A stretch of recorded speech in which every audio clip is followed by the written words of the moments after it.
Welcome back to the Without the Bank podcast. Thank you very much for being here. We are going to talk about all things infinite banking again today and how to create your wealth. And today is actually kind of a hot topic. So we are back in the Becoming Your Own Bank book. If you have not gotten Nelson's book, Becoming Your Own Bank, and you have just gotten my book, Life Without the Bank, go buy Nelson's book, Becoming Your Own Banker. And that is also sold as a bundle on withoutthebank.com. So if you have not gotten either one of them and you want to have both of them because both of them are going to be important, then go get them as a bundle. That is going to be your best bang for your buck. All right, so today's chapter is, but I can get a higher rate of return somewhere else. Oh, but can you? And what is this about? So let me start by saying, and I am sure I've said this before in this podcast, that the infinite banking concept is not an investment. It is not an investment. And so many people want to make it an investment.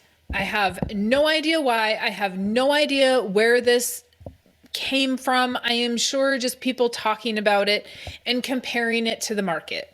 Now, this is probably the only time that you are going to hear me talk about this and even remotely compared to the market.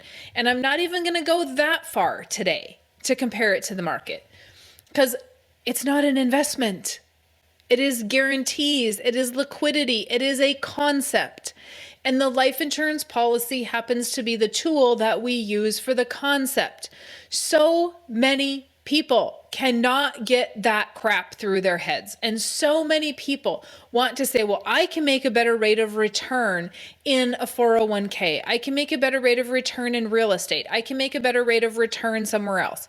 Well, fantastic, because this is an and asset. You get to put your money here and you get to buy real estate and you can use it to invest in the market. And so I don't care what your rate of return is anywhere else compared to this, because all your money should be going through the policy first to then borrow against it and use it to buy land, use it to buy real estate, use it to start a business, use it to invest in property. Or in the stock market. I don't care what you use it for, but it should be going through the policy first. So with that being said, let's get into this chapter. And the first thing that Nelson talks about in this chapter is he said, we are not addressing the yield of an investment. We are not. I wish he would have bolded and capitalized not. We are not addressing the yield of an investment. We are discussing how you finance anything that you buy. It is always better to finance it through your banking system than out of your pocket. Now, in this chapter, he has examples and he has calculations, and I am not going to go over those calculations. Get the book, read the calculations yourself. But that's the first paragraph of this chapter, is that this is not an investment. It is the fact that you want to be the banker. Because he goes on, after his examples, he goes on to say, in example B, look who the character in the play is. Character B owns the policy to which the interest is paid. Okay, so who are the characters in the play? We've already talked about that a little bit. Do you want to be the bank owner? Do you want to be the lender? And do you want to be the borrower, right? We have characters. And if you are going to go to a bank and you are going to borrow money from a bank, the interest goes back to the owners of the bank. If you are going to put money into the stock market, and there are fees to that, right? So who is going to get those management fees? The broker. Who gets fees on life insurance when we buy a policy? I get commission, just like the investment guy. In a bank, if you are borrowing money, the interest goes to the bank. Do you want to be the owner of that bank? Do you want to make the profit? Yes. You want to own the store. You want to own the business. Because that interest is going to go back to you. You are going to make that profit. That is what we are talking about here. So many people think, well, if I pay cash, I don't lose the interest. But you did, because you paid cash. Now the money's not in the policy earning that uninterrupted compound interest that you're going to earn the rest of your life. The money's not in the policy earning the dividends. And so there is a cost of using cash. Absolutely, there's a cost of using cash. But we can't look at it as an investment. We look at it as a business opportunity to own part of a bank, right? Because it is a mutual company. And that is something that I don't actually talk about a lot because I just kind of forget and think everybody knows what I'm talking about. But it's a mutual company. We all own part of it. It's like owning part of a credit union and it being a co-op. Right? So when the bank makes money and the credit union makes money, they share that with you. This is the exact same thing. It's just that when the credit union shares a profit with you, you get to pay taxes on that. When you get a dividend from the insurance company, you don't pay taxes on that. Even if it was cut to you as a check, you don't pay taxes on that. Most dividends are not going to be cut to you as a check. They are going to come to you and go back into the policy as paid up additions. They're going to buy more life insurance and they're going to end up in cash value and accumulating more interest and more dividends. So that compounding even gets larger. Okay, but it's not about, so many people want to know what the rate of return in the policy is. And because I've done enough podcasts talking about this, nobody asks me anymore. Because it's not about a rate of return. Do you guys know that commercial? Is it like American Express or something? Where they're like, oh, this costs this much money, and this costs this much money, and this costs this much money, but this was priceless, right? And it's like that with the insurance policy. Like, we bought real estate with it, great. Maybe that piece of real estate costs us $300,000. And we have a return in the policy that we're going to have this return over our lifetime, guaranteed. But what also did that real estate make for a rate of return? What did we have with that? Now we have to combine those two together, which is the unseen that Nelson talks about. What is happening outside the policy that is unseen? Because we can see what's happening inside the policy when we run in-force illustrations and when we get statements, but we cannot see what's happening outside the policy, and we forget to add that to the equation.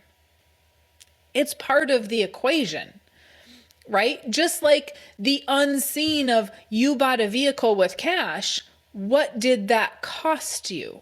Because that's a depreciating asset. You now, if you went and bought a $60,000 vehicle with cash, now what? You can't buy something that's going to produce an asset because that money's lost. We have lost opportunity on that. We can't put it in a policy and earn uninterrupted compound interest forever because we bought a vehicle with that.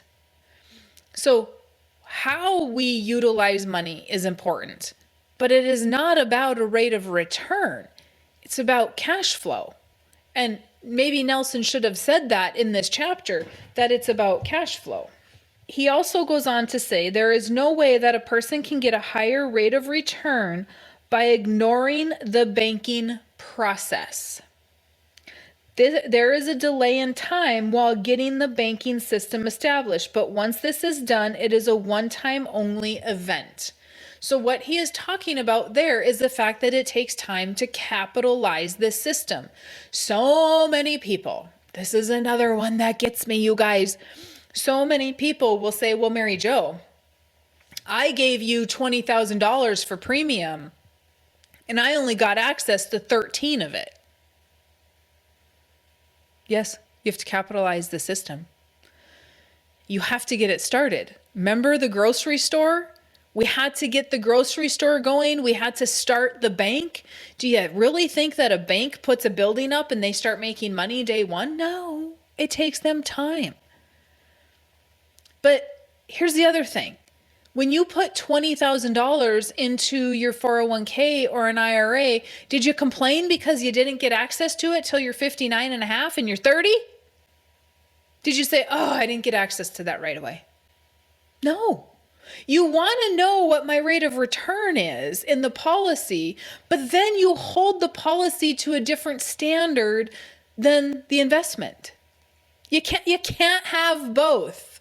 You can't do that. No, that's very hypocritical.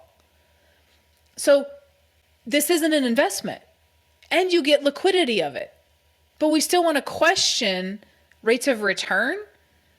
We have liquidity to go do things. We must own the banking function of our life. That is going to be the most important thing that we do, because we are all three characters in the play then. But we have to capitalize it. And if you read my book, if you read Nelson's book, you'll see, depending on how you fund that policy, it's capitalized at different times.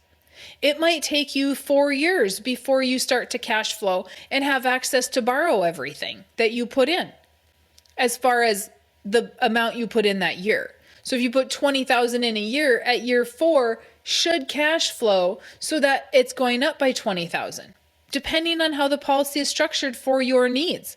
Some people, I call it the break-even point. The amount you put in equals your total cash value. Some people that doesn't happen till year 8. Some people it's year 10. Some people it's year 13. Some people it's year 14, 15. Depends on how the policy is structured. Depends on how much money we're putting in. Depends on a lot of factors. But at the end of the day, every single policy has to be capitalized. Every single policy has to get started. Right? We still paid premium and we bought life insurance. At the end of the day, it's life insurance. And so many people want it to be a bank account. It is not a bank account. It is a life insurance policy utilized for banking. Life insurance companies are not in the business of banking. They are in the business of life insurance. And so many people forget that we have to go through underwriting. We have to answer silly questions. We have to be healthy. We have those things. If you are a tobacco user, it's going to, your cash flow and your break-even point is going to be affected because you are a tobacco user. Your overall growth of your policy will be affected. Your bank is not going to perform like somebody else's bank. They're all different. Okay? But we want to have that banking function. And then he just goes on to talk about the capitalization and what happens if we add extra premium. So depending again on how the policy is structured, what it looks like, what your health is, we can add extra money year 1. What does that do? If we put extra money in year 1, that's going to give us a boost of compound interest and dividends going forward. We're going to make a better rate of return in the policy.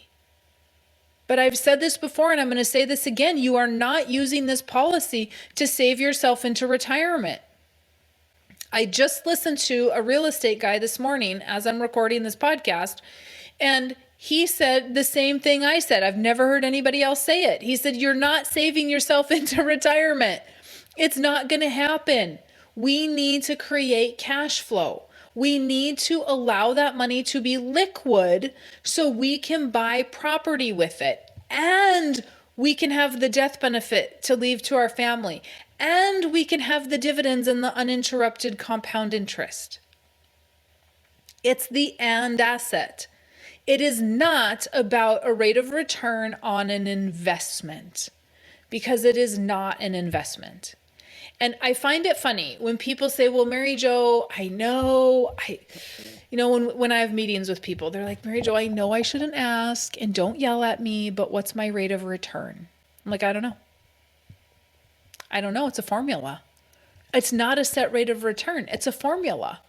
And it's all going to depend on your age and your health and all that good stuff. How much money you put in the policy, that's all going to make a difference. So I don't know what your rate of return is. And I don't care. Because if you are talking about a rate of return, and that is what is on your mind, you have not understood the concept. And people that ask that question have either not read the book or they completely skimmed past it. Because they're asking that question because somebody else is saying, well, I can get you a better rate of return. I can get you a better rate of return.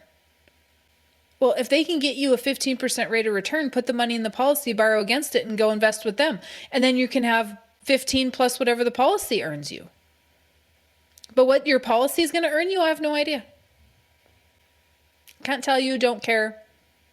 Liquid money to create cash flow. The concept is the biggest part of this that people miss. And it's not an investment, and it's not about a rate of return. So don't ask, because I'm going to say I don't know. I mean, you can ask, and I'm going to say I don't know. I'm not going to yell at you. Typically, I don't yell at people, unless you're just being ornery. Then I'm going to be like, that's a dumb question, right? Because that's not what it's about. Okay, you guys, if you have been listening to this podcast and you have not gotten the book, Life Without the Bank, if you've not gotten Nelson's book, like I said in the beginning, go to withoutthebank.com, grab the book. If you have comments, questions, concerns, whatever it is that you might have, email me, maryjo@withoutthebank.com, and I am happy to answer those for you. If you have read the book and you want to have a one-on-one meeting, you are getting emails. If you've bought the book, you get emails with a link to my calendar, or you can call the office and we can schedule your one-on-one meeting. That is going to be your best way to get your questions answered. I will show you how everything is structured. I will show you how loans work, but I want to know your numbers. Where do you get started? Is it $3,000 a year? Is it $500,000 a year? I don't know, because I don't know what your numbers are. But it's not going to cost you anything to have that meeting and to sit down and see what it's like to get started. So go ahead and get scheduled, and we can have that meeting, and then we can move forward from there. And you are free to ask any questions you want. Okay, guys, thank you very much for tuning in. I appreciate it. Let me know if you need anything. Otherwise, have a great rest of your day.